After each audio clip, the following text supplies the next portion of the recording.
Hi, and welcome to Transforming Now Together, the podcast that brings you inspiration, ideas, and light bulb moments from each and every one of our guests on all of our episodes.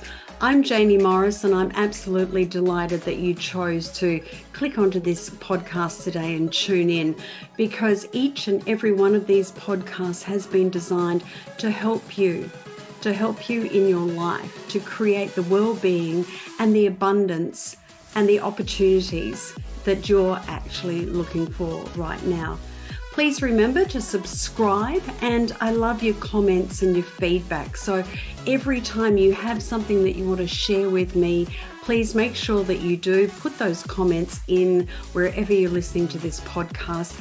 And as I say, please remember to subscribe, because every time you subscribe, that helps us with this podcast and means that you're working together with us to make sure that as many people worldwide access the Transforming Now Together podcast and all their guests that we have, so that they too, each and every listener around the world, can get the inspiration, the ideas, the motivation, and those light bulb moments that you actually got too. Also, please remember, just go over to the website JaynieMorris.com. Have a look at all the other resources that I have there as well, and some of the episodes that you may have missed. And of course, you can follow me on Facebook and Instagram and Twitter. Oh, well, that's X now, isn't it?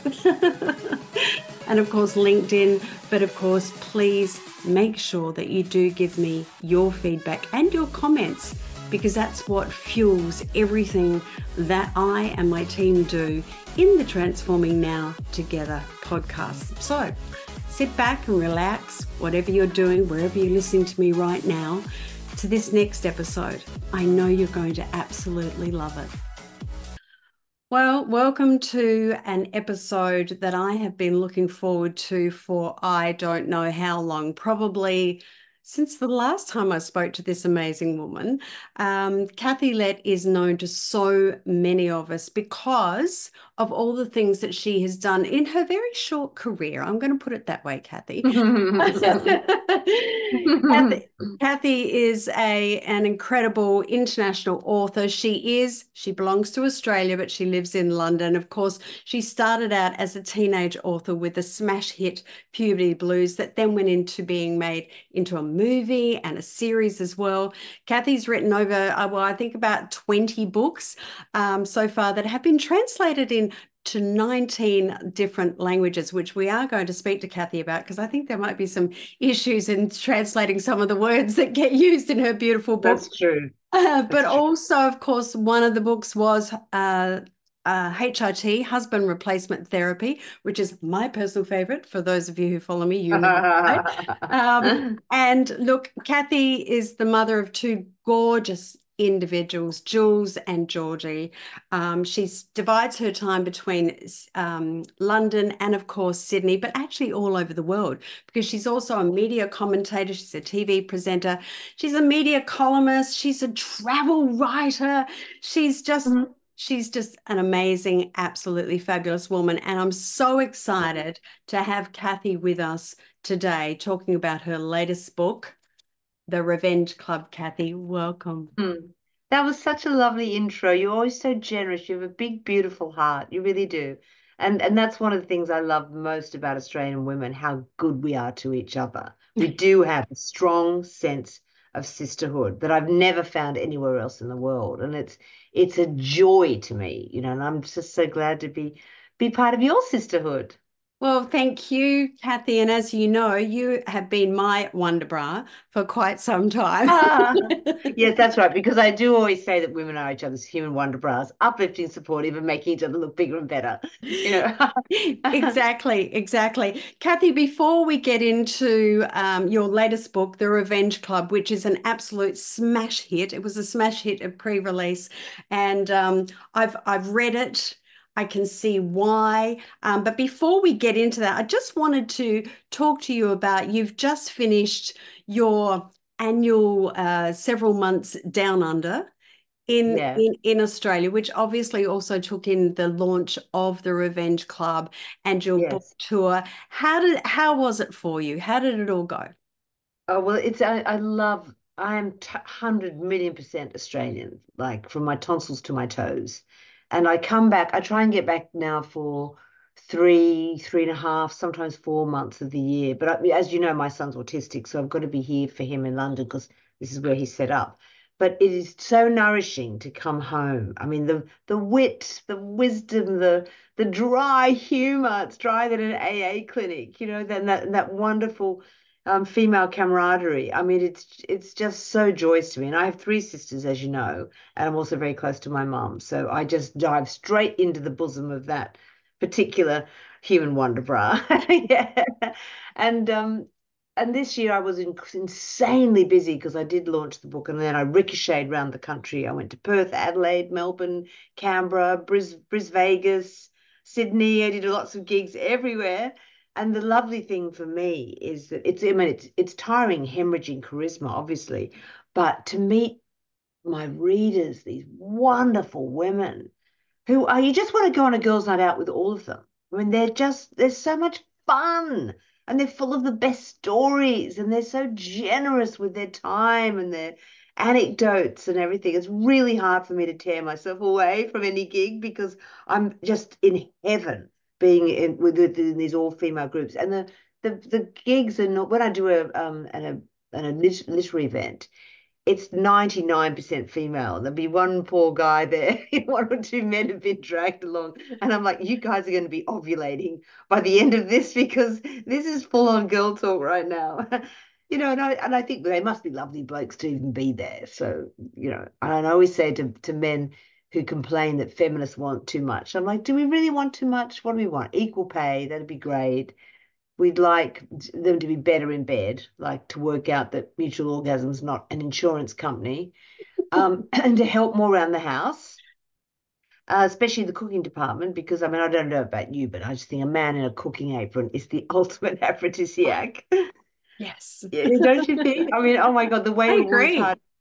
the way to a woman's heart is through her stomach. That is not aiming too high. And I don't think that's asking too much. Do you? Like, no. And No. maybe do a little bit more housework. And the joke I always make about that is that it's in men's interest because no woman, it's scientifically proven that no woman ever shot her husband while he was vacuuming. So it's absolutely in their interest. So, I'm very happy to have men along to these gigs, but I don't think women are going to achieve everything we want, including equal pay, until men join us at the barricades. Because I've been saying the same thing since I was a teenager, and women are still runners up in the human race. So we need to get our husbands, our sons, our brothers to join us, in the fight for particularly equal pay, but all women's rights, an end of violence against women, everything. Boys step up is what I say. Well, I 100% agree with you, and I think it's a fabulous segue into your latest book because Oh,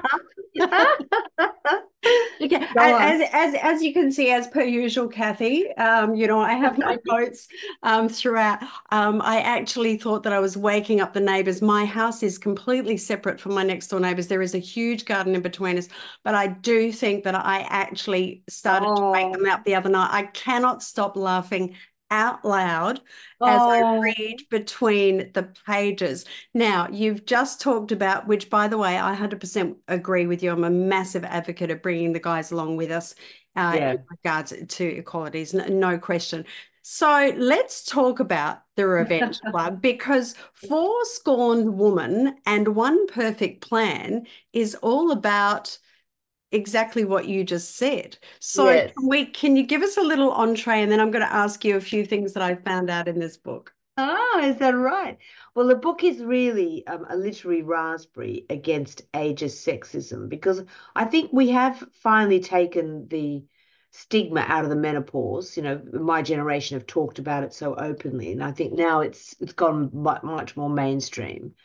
But the next big hurdle, the next big barrier for women is the fact that we get put out to pasture. Mm. Once we're postmenopausal, We're deemed by society to have passed our amuse-by date, that we're surplus to requirements. And, I say this often, but it's the best way to illustrate it. A man my age, silver fox, while I am dismissed as a bag, a hag, an old crone. And, you never ever hear a man dismissed as mutton dressed as ram, ever. Whereas Ever. I'm told what I can wear, what I can't wear. I can't wear short skirts. I can't show my upper arms. I can't show my décolletage. I mean, who are these kind of fashion police dictating how I can express myself through my attire? I mean, it's outrageous. And that's just one example. I mean, every bit of sexism in the book, everything that happens to my characters is based on real life. Either happened to me, a girlfriend of mine, or I've taken it from the newspapers. Just open the newspaper any day, and you'll read so many cases of women taking their employers to court because they were dismissed for the crime of being a hot menopausal mess, all that kind of stuff. So it's a kind of I wrote it from a place of fury, feminist fury. But of course, I made it funny because that's how women are together. That's how we cope with life's adversities. If you laugh at something, you take the sting out of it. It's like strapping a giant shock absorber to your brain. So, that's how we roll, especially Australian women. So of course I made it hopefully as funny and as raunchy as I possibly could, while also getting this feminist message across that we need to claim our space. We need to not allow society to put us out with the compost, that we're actually in the peak of our abilities post-menopause, and the world has to take us seriously. And I think women should get angry at too. Like, we're too nice, don't you think? Oh, We're brought. a hundred percent. And I think that that's one of the things that I loved as I started reading the Revenge Club, Kathy. When you started to take us on the journey with Matilda, Joe, Penny, and Cressy, is that uh, I actually don't think I just along with what you're saying about writing this in your beautiful style of humor. Mm. I actually feel very strongly that when anything is written in humor or whenever spoken in humor, the actual impact of it is far more powerful to any individual that it's landing on, rather than like if it's angry, like Of course. there's an area of resistance. So, without giving too much away about this, I have to say, in the first half of the first chapter, you you completely threw me out. I was not expecting what I Right. read. Well, I, And I could I don't mind tell us setting the about book. that. I don't mind setting the book up for the readers because it is a great premise. I was really thrilled when I thought of it. It's basically four friends from university, and they haven't been together since their early 20s. So obviously something happened. They fell out over something at uni. So it's 30 years later, and one of the women is coming back from LA where she's lived all that time, and she writes to them saying, "Let's get together." So they all meet up. They're very different, but they meet up a little bit with a little bit of trepidation. But of course, as women do, they pick up exactly where they left off, laughing, talking, teasing, sharing jokes. And three of them are there, and they're waiting for the one who's just come back from America, and she's late. Anyway, then this man comes and sits at their table. And they go, "I'm sorry, you can't sit there. We're waiting for a friend." And he's like, "Yeah, I know. You're waiting for Joe Logan." And they're like, "Wait a minute. How do you know that?" And then this beautiful silver fox guy says, "Well, I'm Joe." And three other women reel back, and they think at first that she's transitioned. But of course, that's not the case. She goes on to explain that she was working in special effects in movies in Hollywood, and she got the sack from her sexist boss for the crime of being a menopausal hot mess. So just as a hoax, she went home and turned herself into a man using makeup and special effects, whatever, Adam's apple, everything. She goes back to the same company. Not only does she get the job, but she also gets a promotion and a pay rise. And she suddenly thinks, you know what? In a man's world, it's just so much easier to be a man. So she's kept up this ruse that she's a bloke. And the women are horrified, these three strong women. They're like, "Oh, you're wrong. There's never been a better time to be a woman. feminism's gone mainstream, this is you're deluded. And then that week, something seismic and cataclysmic happens to the three other women in their careers and their personal lives.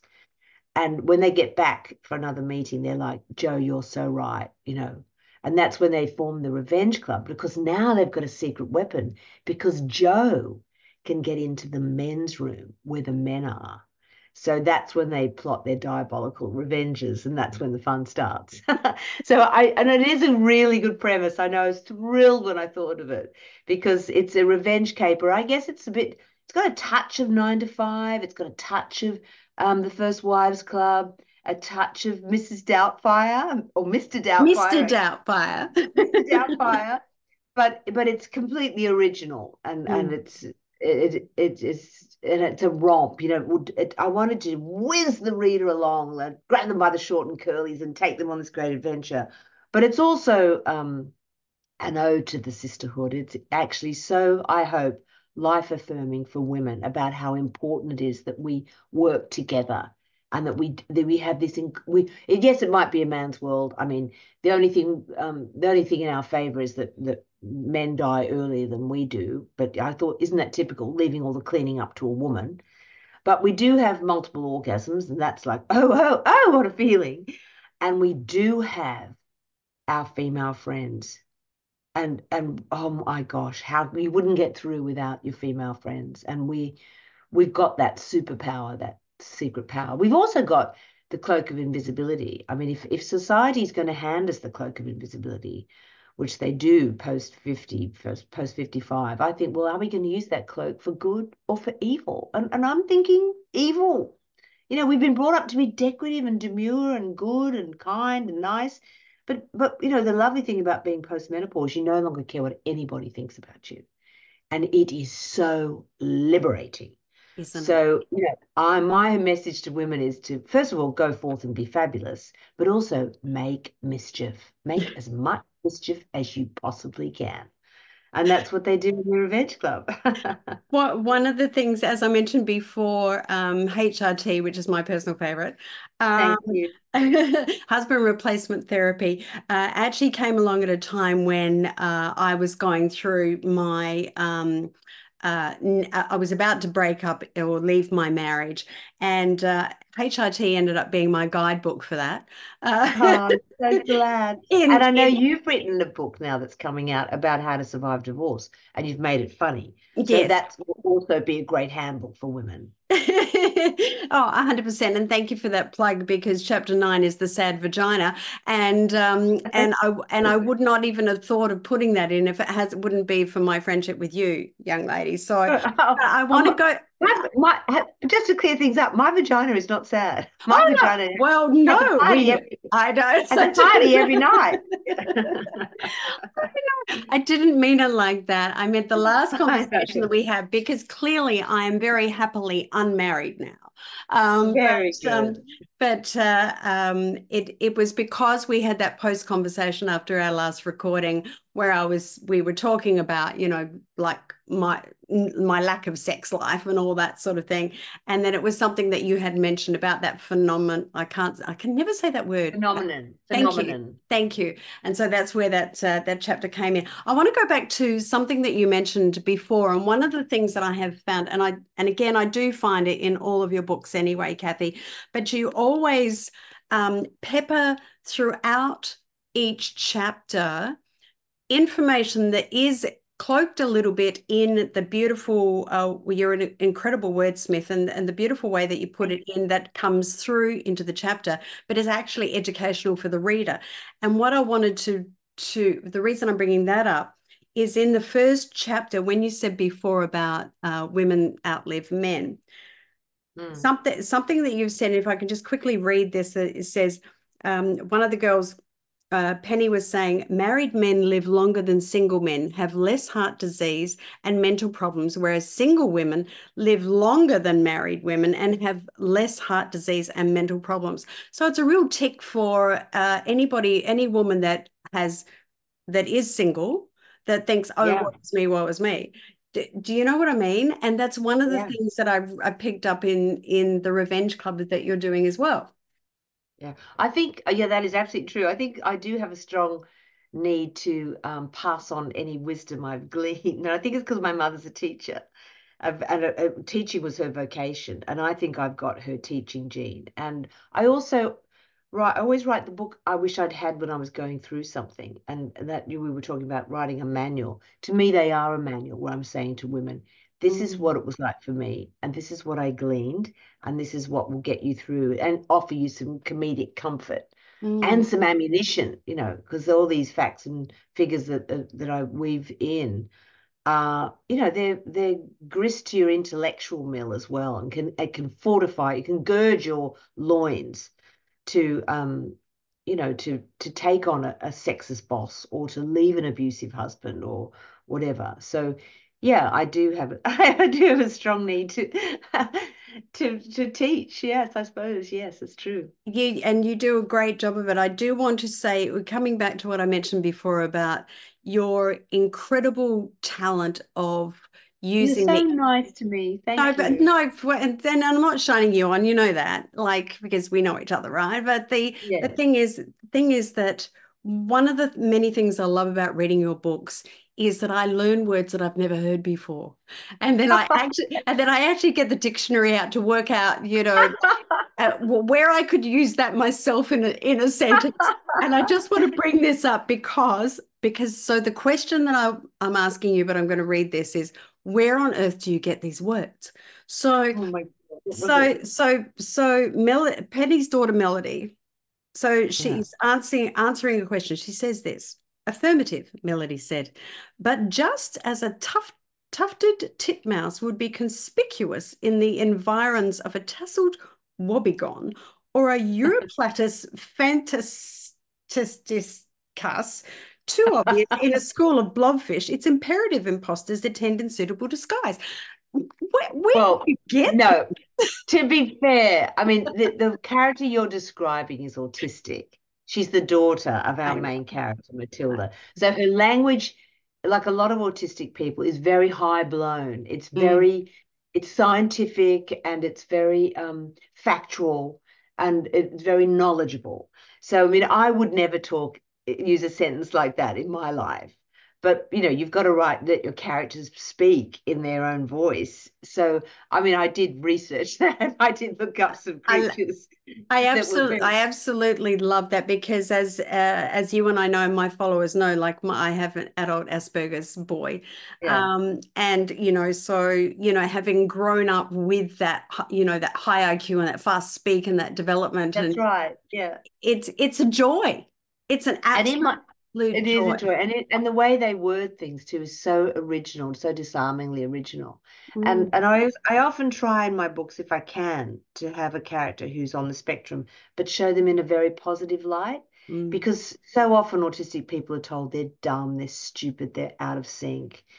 And everyone's always concentrating on their faults and their mm, foibles and their but no one talks enough about their incredible strengths. mm. People with autism have a literal, lateral, tangential logic, which is truly unique, original, and funny, often really funny. It And I is. think it's a shame that in life we want everybody to be the same. So I always say that normal's just a setting on a washing machine and a label's just something on the side of a jam jar. So, let's just let them be their best autistic selves and not try and tame them or change them in any way. So I do always try and have a positive, if I can, a Mm, positive message about autism as well. Not that I'm saying it's not hard raising a child on the spectrum. It's incredibly demanding. It's like having 10 children in one. it And is. any parent with a child with autism should just get a pet, all mothers, a mothering medal instantly Mm, because it is so much harder for us. it, But, it can also be joyous because when they do achieve anything, it's so magnified because it's been so hard for them to make that, to get there. So yeah, I've written two books. I wrote The Boy Who Fell to Earth, um, which I also wrote to give, as I said earlier, some comedic comfort mm, to other parents who are raising an autistic child. And then I wrote Best Laid Plans, which was about what happens when your autistic child when their hormones kick in.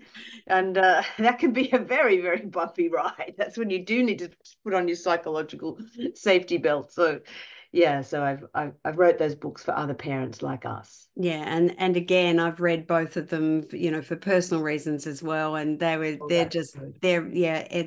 Anybody that has an autistic child should read those, especially the boy that fell to earth. Boy, that's good. But yeah, Yeah. thank you for that. Oh, and just quick self-indulgence. Yes. My boy, his greatest achievements of since I last spoke to you is I'm a grandmother twice. No way. Well, darling, you're not a grandma. You're a glam ma. You are so glamorous. And it's And also, just it's amazing that he found love and you see, that's all credit to you because they autistic people find social they bought a interaction house. difficult. He's started because you know they're better when they're doing their own businesses or their own things because they're all their brains always going, and Yeah. it's got his own business, little business, small business, and yeah, very very happy. Anyway, back to the most important thing in the moment, the Revenge Club. Oh, Um, Now I do want to ask you because I before I let you go. Um, with this book and with most of your books, you have touched on it before that you get a lot of your content from your friends or from things that you read in the sure. newspaper and so on and so forth. What inspires you to keep writing these Oh, I beautiful know, but books? my sister's like, when are you going to retire? I'm 65 now, and I'm like, I don't think writers ever retire because it's just it's like breathing to me, writing, Mm. and it's also incredibly cathartic. I always say I only write because it's cheaper than therapy. And for anyone listening who's going through a tough time or is finding life challenging right now, just keeping a journal, writing down all your feelings, just helps you clarify and it is also sort of exercises all your demons. So I highly recommend it. Also, maybe joining a writers club, where you can support each other, read each other's work, because everybody has a book in them. Everyone has a story to tell. The only difference between a writer, someone who writes, and someone who doesn't, if you're going to be a writer, you have to have something to say and have an original way of saying it. That's basically about it. So I don't think I'll ever stop writing. And also, I have a strong desire to help other women. I have a strong feminist passion about making the world better for women, as other women have made the world better for me. Mm, And that's also what's so powerful about the sisterhood is that we mm. do we do feel this need to help each other and take care of each other. So that's another reason that I write. If I can make any woman's life a little bit easier, to me that's better than winning the Booker Prize. The fact that I've done that. Although I am going to buy a cat and call it Booker, just so I can say that I have one. That is a great idea. That's an exceptional idea. And clearly with over 20 books, millions of women have already been helped and using several of your books as their own guidebooks anyway. Oh, As wonderful. well. I did want to ask you when you did come to Australia, you did come to the memorial of your dear, dear friend Barry Humphries. Yes. How Oh much of my an impact did Barry have on your life, Kathy? Oh, well, first of all, I can see his office from my window because he was Mm, my neighbor in London for like 30 years. So every time he'd get home from overseas or something, he'd send me a text saying, Kathy, because our houses back onto each other, right? He'd send me a right. text saying, Kathy dear, I'm poised at your rear entrance or something like that. But I first met him when I was a teenager, and I'd written Puberty Blues, and I was at some event in Melbourne, the Melbourne Comedy Festival, I think. Right. And Barry was there, and I remember saying to Barry, "Gosh, Barry, I think you invented me." And he said, "Why?" And I said, "Well, Dame Edna has a daughter called Valmay. She's married to Mervyn. They live in a blonde brick veneer in suburbia." I said, "My mother's name is Valmay. She's married to Mervyn. They live in a blonde brick veneer in suburbia. So I think I'm a figment of your imagination." Well, he just couldn't believe it. He laughed uproariously, and we just became firm friends from that moment on. Yeah. Even though politically we were very different, we on different ends of the political spectrum, but we shared this great sense of rascality and mischief. and laughter. And I mean, he was a comic genius. There is Mm, no doubt. mm. What a sublime mind. Yeah. So, I miss him desperately and dearly every day because I'd see this hat bobbing along above the hedgerow, and I'd think, oh, great. I'd drop everything. Barry would arrive and we'd have lemon cake and tea in the garden and we'd cackle like kookaburras. So I've also lost my great comrade in London because, Mm. we could always get together and laugh at the eccentricities and the insanity of the Brits at times. So yeah, I do. I miss him absolutely dearly. But what a great legacy he left us, Yeah. legacy of laughter. What could be better? Yeah, exactly. He did indeed. Now, Kathy, before I let you go, my question, as always, if you had an 8-year-old Kathy in front of you right now, Oh, what yeah. advice would you give her? Oh gosh, I think I would say to her, be bold, be brave, and live a big life. Like a lot of women growing up would think, oh, I'll be a nurse. No, be a doctor. I'll be a secretary. No, run the company. you know, think big and don't let anybody try and rein in your desires, your ambitions, your hopes. Just take over the world and don't be daunted. Don't let anyone put you in the corner, is what I'd say. Oh, and wear sunblock. I'd say because you could play join the dots with my sunspots, and what they would say is, "You should have worn sunblock, you idiot." Yeah. What was that with that baby oil back in our day, Kathy? Oh my Like, God, basting like a chook. shock. Well, we were all chicks, so yeah, exactly. Yeah, and We're yeah, paying for it now. absolutely. Kathy, your book, your latest book, Kathy Lette has written about four scorned women, one perfect plan, The Revenge Club. It is an absolute, I love how, where did I read? And it is on the back of your book. I love how Nicole Kidman, another Aussie, um, Another great girl, yeah. describes you as deliciously rude and darkly funny. I would Isn't suggest that nice? I would suggest that she's absolutely spot on, and that's in every page of every one of your books. But Oh, this is another gem, Kathy. thank you. Congratulations on this. Thank you. Now, people can get this they can get it from your website, kathylette.com, but they can also get it from all bookshops. And I'll tell you why, in Australia, I've been traveling lately and put up a couple of posts where I've seen them. I also no, thank you. I so appreciate that. All good bookstores, Amazon, everywhere that you can get a book, Kathy's there. And Yes. Oh, Revenge Club is the book. Girls, this is the book that you really want right now. The timing could not be more perfect. well, I And think that's true.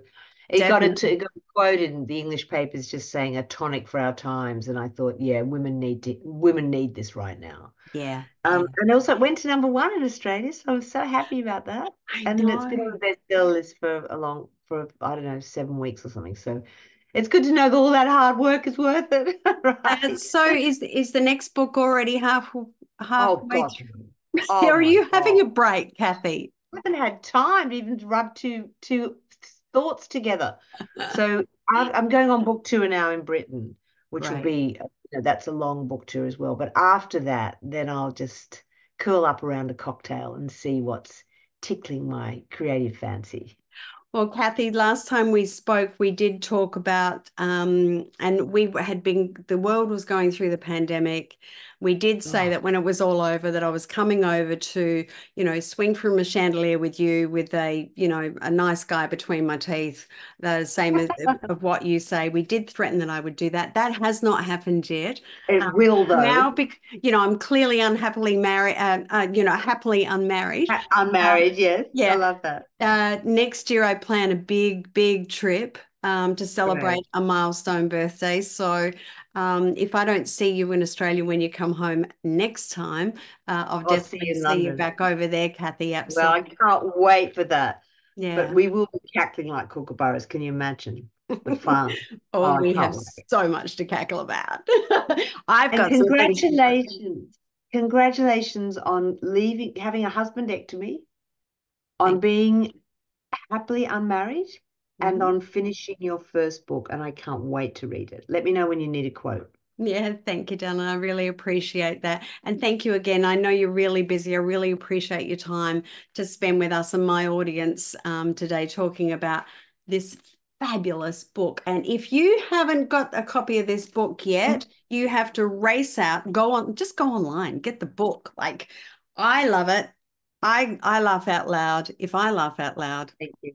it's got it. Kathy Lette, What a recommendation. Thank you so thank you so much. much. Love you so much and really appreciate your time today. Oh, and same for you, and love to all the women who are listening. And I just go out and have some fun. You bloody well deserve it. And don't let your guilt gland throb either. So put yourself first for the first time in your life.